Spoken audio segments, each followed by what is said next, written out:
Meu nome é Maria Elizabeth, sou acadêmica do 8º período do curso de Pedagogia da Unigran, Polo Itajaí, Santa Catarina. Hoje estou aqui para desenvolver a atividade 2 da disciplina do estágio supervisionado, anos iniciais, 4º e 5º anos. Iniciando, nós vamos começar a falar sobre o projeto político pedagógico.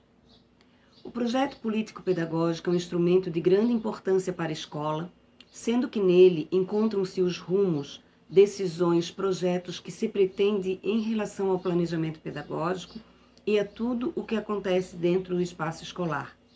Deve ser elaborado de maneira que participem desse processo todos os representantes da unidade e também da comunidade.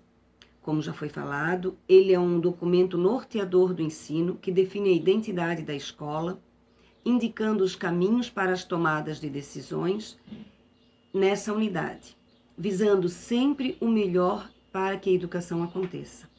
Nesse documento devem constar missão, clientela, dados sobre aprendizagem, relação com as famílias, recursos, diretrizes pedagógicas, planos de ação, abordando assim todos os aspectos de relevância para um bom plano educacional.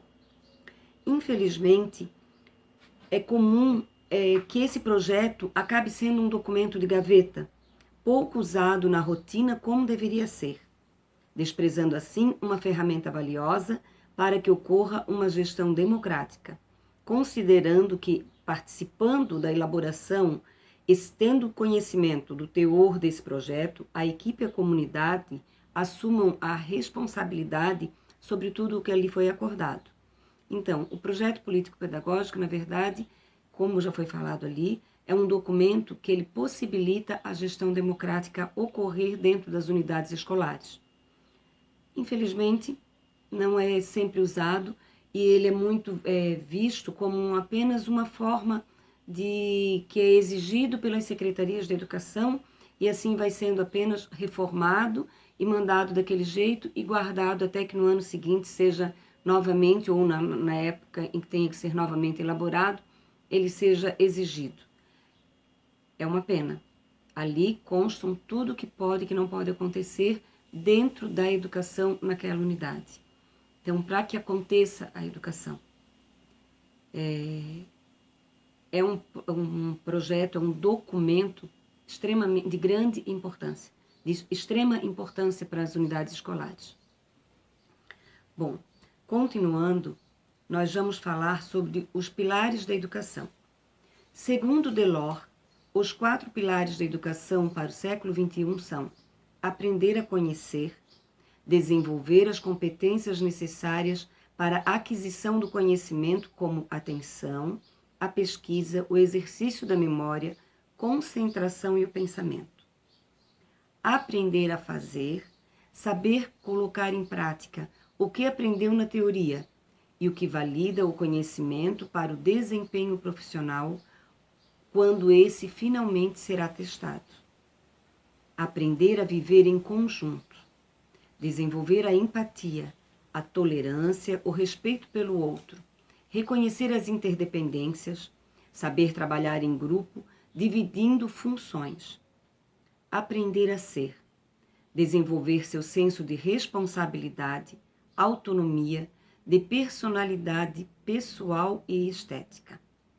Assim, o conhecer, o ser, o fazer, o viver em conjunto fazem parte de um contexto global e ao mesmo tempo singular, ou seja, envolve toda uma sociedade mediante o sistema educacional, bem como o particular de cada pessoa, na busca e desejo de aprimorar seus diversos aprenderes, visando uma melhor vida pessoal e profissional. Isto é educar para a vida. Obedecendo esses 4 pilares, não vai apenas se alfabetizar uma criança, alfabetizar um indivíduo. Ao contrário, vai alfabetizar sim, vai passar os conhecimentos sim, mas vai fazer uma formação integral, uma formação do ser, uma formação da pessoa que vai ser lá fora, o cidadão que nós queremos para o nosso mundo, para melhorar a educação e melhorar toda a nossa forma de viver. Planejamento educacional. O planejamento educacional é o norteador de todas as atividades escolares, definindo os conteúdos a serem ministrados e a forma de ensinar e a aplicar os mesmos. É uma ação pedagógica essencial que possibilita ao professor organizar a sua rotina de sala de aula, sabendo o que ensinar e quais os recursos dispor para obter os melhores resultados na aprendizagem. Todo planejamento educacional representa uma meta a ser alcançada. Para isso, é necessário que na sua preparação seja observada os seguintes itens. Os objetivos propostos devem ser continuamente revistos. Deve-se a partir do conhecimento para a realidade. Planejar consiste em prever e decidir sobre para quem, para quê, o que se pretende ensinar a aprender, como, onde e quando realizar e a análise do resultado. O planejamento tem que ser entendido pelo professor como uma ajuda que lhe possibilita maior segurança para atuar em sala de aula, na organização do currículo, racionalizando as experiências de aprendizagem, estabelecendo a comunicação com os outros professores, visando a integração curricular e a racionalização do tempo na comunicação e participação dos alunos e muitos outros benefícios.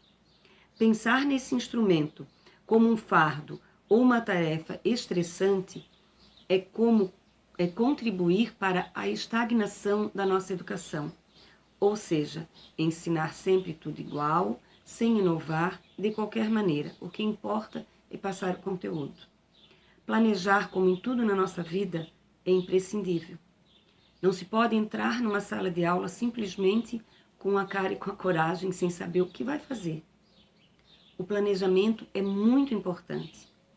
Ele vai ter que ser flexível, porque muitas vezes você vai chegar com uma aula planejada e os seus alunos vão transformar aquela aula em uma outra coisa totalmente inesperada.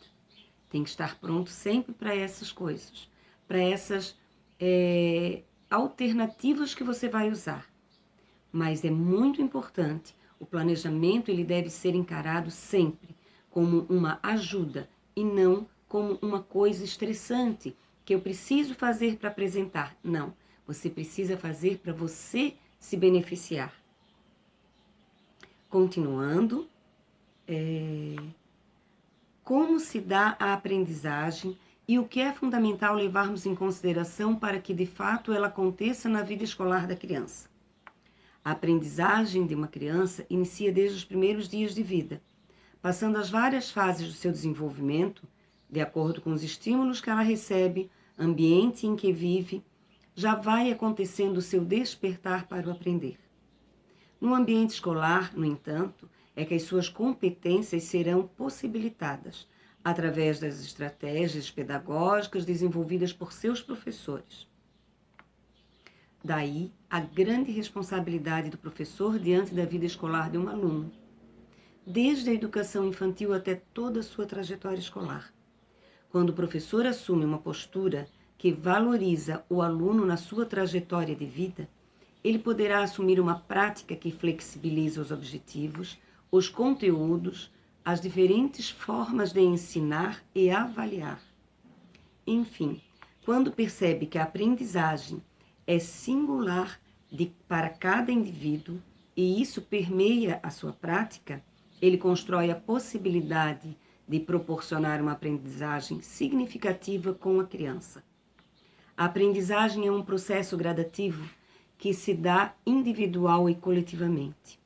Dentro de um desenvolvimento mental e social, para Piaget, o desenvolvimento mental é uma construção contínua, comparável à edificação de um grande prédio, que à medida que acrescenta algo, ficará mais sólido, ou a montagem de um mecanismo delicado, cujas fases gradativas de ajustamento condiziriam com uma flexibilidade e uma modalidade das peças, tanto maiores como mais estáveis, se tornasse o equilíbrio. Voltando aos pilares da educação, aprender, o conhecer, a fazer, a viver em conjunto, a aprender a ser, é a chave para a aquisição do conhecimento em todas as suas formas. Assim se dá a aquisição do saber. Ensinar uma criança não tem um manual. Nós temos leituras, nós temos cursos, nós temos todas as formas de aprender a fazer. Mas cada criança é uma criança. Cada ser é um ser. Ele tem o seu tempo, ele tem as suas limitações, ele tem a sua capacidade, assim como todos nós.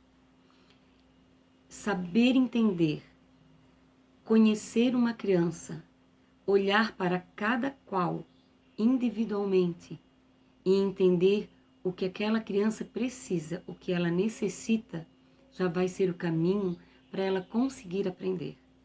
E o conhecimento vai se dar da forma mais natural possível, cada um a seu tempo.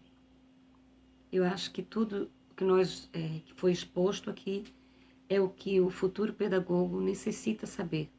Daí muito mais. Nunca se pode parar de estudar, mas essa é uma grande base do que se necessita para poder exercitar a nossa profissão.